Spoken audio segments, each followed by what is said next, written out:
Okay, but like, who's in these woods in the back, in the distance? These thick ass woods. Hell no.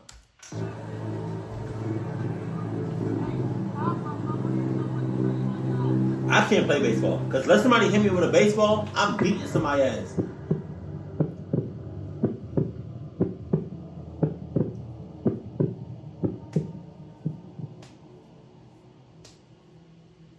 My girlfriend and I have been together for about a year now. We were both 19 at the time, and I was home alone this night. If I remember correctly, it was a Wednesday when she texted me asking me to do her a favor. Now, she had a younger brother, Dustin, who was 10, and at the time her parents were out of town.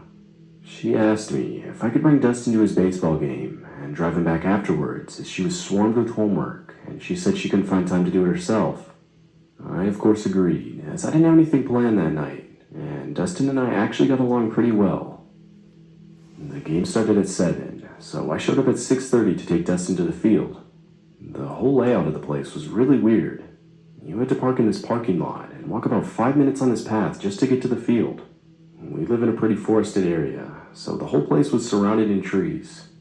Once we finally got to the field, Dustin went off to go to his team, and I proceeded to walk over to the bleachers. The game lasted a pretty long time. It went into a few extra innings. By the time it was finished, it was pitch black outside. Dustin had to talk to his coach about something, so we were the last ones to head to the parking lot. Now that the light to the field was turned off, pretty much all you could see were trees. If I'm being honest, it was a pretty creepy setting, but we started to head back. As we were walking back, a notification popped up on my phone. It was my girlfriend asking where we were. I responded, saying the game lasted a while, but we were now heading back to the parking lot. As we kept walking down the path, Dustin stopped me. He pointed in front of us and said, "Dude, do you see that?" I stopped. It was insanely dark, but I squinted. I saw the outline of a figure standing in the distance. As my eyes focused, I noticed the dude walk off the path into the trees. Though I pretended not to see it, as I didn't want to freak Dustin out. I just told him I didn't see anything. So we kept walking. Man! As we passed the park. You see, and that right there is what Washiki. That right there is what is going to get y'all clucked up. Because you're not saying nothing. You're not communicating. Cluck you. Figure was. Because if I get clucked up, I'm regaining consciousness, and I'm beating your ass. I could swear I heard rustling in the trees next to us. I didn't say anything, and we just kept walking. About a minute later, we made it to the car. I reached in my pocket to grab my keys, but I felt nothing. My heart dropped, realizing that they had probably fallen out of my pocket when I sat down on the bleachers. I thought about going back for them, when Dustin once again pointed out that he saw some figure on the path. At that point, I realized going back for them wasn't an option. Whoever that figure was really disturbed me. I mean, it was insanely late on a Wednesday night. Who would just sit in the middle of the forest? I caught both agreed it was best to just walk home, as it was only like a 15-minute walk. I just worried about finding my car keys in the morning. So we started walking. It was on a straight stretch of neighborhood roads with a decent amount of streetlights. I looked back, and that's when I saw the figure again. This time, since there was more light, I could tell it was a dude, maybe mid-30s. He was just standing there underneath one of the streetlights, looking up at it. He was playing with something in his hands. Pause. I looked closer and realized it was a knife. We were both extremely disturbed at that point, though we kept walking, checking behind us constantly. I noticed the guy seemed to be moving to a new streetlight whenever I turned around. Initially, I thought it was my eyes playing tricks on me, but I started counting them and realized 5 streetlights behind us had quickly turned to 3. I could hear the guy started faintly making groaning sounds. I was absolutely terrified. We picked up the pace a bit and turned a corner. We were now in the last stretch of street before we got to my girlfriend's house. That's when we heard heavy footsteps charging down the path behind us. The guy was literally now running towards us. We immediately broke into a sprint, and once we got to my girlfriend's house, we crouched down behind a bush in the front yard. I spammed her phone with messages to open the front door. About a minute later, I heard the door start to open, and me and Dustin booked it inside. I immediately went to the window facing the street, and we saw the guy. The guy was now in the middle of the street, just circling around. He was still groaning. I could tell he still had that knife in his hand. He started kicking people's trash bins over. We called the police immediately, but of course, he was gone by the time they arrived. And as far as I know, they never found him. I had to have my girlfriend bring me home, and on the way I told her everything. Later that week, her parents would thank me for keeping their son safe, and didn't hold any ill will against me for the situation. I also went back to the field a few days later, this time with a few of my friends. And sure enough, there my keys were, lying on the ground next to the bleachers. Overall, the whole situation was insanely terrifying. Whoever was following us that night clearly wasn't in their right mind. Or they were, and they were just trying to get in something else. Pause. I tell you what, you with me out in public, and some shit happened, please tell me. This was back when I played basketball in middle school. I was in 8th grade, and we had a lot of games that season, so it wasn't uncommon to have 3 or 4 games fit into a single week. It was a Monday, and we had a home game against one of our rival schools at 8 that night. Now, we almost never played games that late, but at the time our second gym was under construction, so all the younger teams had to play before us on the main gym, which caused our game to get pushed back pretty late. I remember the score was close pretty much the whole game, though we lost after giving up a decent lead in the last few minutes. We all headed to the locker room to get our stuff, which was in the basement of the building. God damn. As I opened my locker, my coach called me to his office, so I followed him to another part of the basement. He wanted to talk to me about my plans for pursuing basketball. In the basement, though? We can't talk upstairs? Huh? We can't talk where it's more light? Huh? We can't talk where it's more people around us. We gotta talk in the damn basement? Hell nah. Cluck this sport. Cluck you. Cluck this school. I'm out of here. In high school, and just some general stuff like that. We talked for around 10 minutes, and when we were done, I realized everyone else had left. We were the only ones in the basement at that point. If I'm being honest, it was a pretty creepy setting.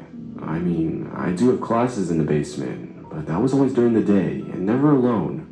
My coach left, but I still had to get some stuff from my locker and change my shoes. I walked into the locker room, got my stuff, and proceeded to sit down to take off my shoes. As I was untying them, though, I swear I could hear someone walking down the stairs to the basement. At first, I just figured it was my coach, thinking he must have forgotten something. Pause. But no, I saw a man in a janitor uniform now walking around the basement. I thought it was weird, as I didn't think school janitors worked this late. They don't! But I just reasoned it was possible that they did, as I hadn't even ever been in the school this late, so how could I have known? I quickly forgot about it and continued changing my shoes. That's when the man walked in the locker room with a mop in his hand. We made eye contact, but I quickly looked back down at my shoes. Whoa, my mind automatically, oh man, because this is high school, and it's a janitor with a mop. My mind instantly went to 13 Reasons Why, to that bathroom scene with the mop. Oh my God, that scene, I lie to you not, was probably the hardest scene, one of the hardest scenes I have ever seen on film, on TV. Like, holy shit. And I think they actually took it off because it was just like Netflix went too far with that shit. Oh my God, Jesus Christ. If y'all know, y'all know. I'm not talking no more about it. I could tell, the dude was just staring at me. I was insanely weirded out at that point. I mean, the guy wasn't even using the mop. He was just holding it and staring at me. Oh no. And this went on for a good 20 seconds when I heard the guy walk over to the back exit in the locker room. Now, the school basement had a couple emergency exits, one of them being in the locker room. The guy opened the door, and that's when I knew I was in some sort of danger. 3 other dudes wearing almost all black entered the room. Now, at this point, not a single word had been exchanged. The 4 guys were now just looking at me. I could feel my heart pounding. Without having much time to think, I got up and ran as fast as I could up the stairs and to the school front door exit. No, I swear, the whole time I could hear footsteps chasing me. When I got to the front door, I looked behind me, but there was no one there. I walked outside, and I saw an illegally parked white van right next to the school, though the parking lot itself was empty. I ran home that night, and the next day at school I told my principal about the whole incident, but he honestly didn't seem like he cared at all, so nothing ever came of this situation. Yeah, that's because he don't give a fuck about nobody except for him. He just there for the paycheck. And we see you ran home, like you physically ran home with the van outside? To this day, I still don't know what the intentions of those guys were, or how the first guy even got in the building. But I could tell, just by the stare alone that those guys gave me, they didn't have good intentions. Oh yeah? You think? My stomach tight? I think I have to poop. I don't know. I live in a small town. It was a Friday night, and every Friday, me and my younger brother would go to a nearby elementary school's soccer field to play soccer with some of our friends. My brother was 10, and I was 12. Our parents weren't that strict, and for whatever reason, the school would leave their field lights on at night, so we would always play at night. I remember it was around 8 at night when me and my younger brother made the half-mile walk to the field. The route we took was pretty remote. Anyway, we showed up, met our friends, and messed around for about an hour. That's when I noticed a car show up and pull up into the school parking lot. I thought it was weird, but didn't mention it to anyone. We continued with our game, though the whole time I would constantly glance back at the car. It was just sitting there with its headlights on. That's when I noticed a man get out and walk up to some bleachers near the field. He sat down and was now just watching all of us. My friends, who were now aware of the guy, pointed him out, saying how weird it was. We tried to keep playing, but honestly we couldn't, knowing some stranger was watching us. We all agreed to cut the game short and just walk home, as most of us felt pretty uncomfortable. So we did. Me and my brother headed off back towards home. We were walking for a while, and I quickly glanced behind us. I noticed the guy stood up. No, we just continued our walk. Up ahead of us was an unlit dirt road that continued for a good part of the trip. I looked behind us again, and that's when I saw the dude now walking in our direction. I panicked, but quickly figured he could have been just walking back to his car. No! It was in the same direction. But that hope was quickly shot down, as I noticed the guy walk right past his car. At that point, I was almost certain he was following us. I noticed my brother knew something was wrong looking at my expression. Now, the dirt road we were on went through a forest. It had a curve at the start of it. Once we got to the curve, I looked back and noticed that for this little section of the path, we were out of the guy's sight. Thinking fast, I pulled my brother into the woods and we ducked down behind some bushes. A few seconds passed until we could see the man's shadow coming down the road. He walked past us, but then realizing we were no longer in front of him, he turned back around. I was now 100% certain this guy was following us. My heart was racing, but I tried to keep as quiet as possible. After a few minutes of searching, the man did find us, and finally gave up, continuing forward on the path. We stayed in the forest for a while before getting the courage to come out. We walked the rest of the way home with no problems. Though, the next time I saw my friends at school, I told them what happened. And to my horror, almost every one of them said they had a similar experience on their way home. We all agreed it was best just to keep it between us and not tell our parents. Thinking back to that situation still gives me chills to this day. I don't like to think what that guy's intentions were that night.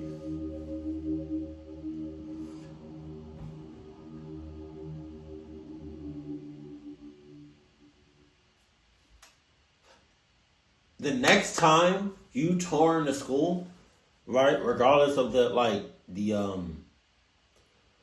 age or whatever, or the type, like with the elementary, middle, high school, if you're touring, whether you're touring by yourself with somebody or you're in a group, these are the following questions you need to ask, while you're touring the school. How good is the security system? Does it have an attic?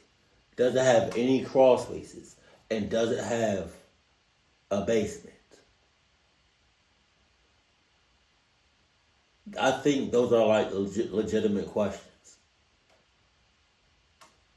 Because if it has a basement, any crawl spaces, or an attic, I'm out of here. If the security ain't Adidas, I'm out of here. I don't even know how this school is still up, to be honest with you. So next time you do like a touring the school, right? Ask those questions. If they tell you some BS or not telling you like some straightforward answers, get the hell out of there. Keep it cool, keep it classy, and I love you. Stay happy, my family.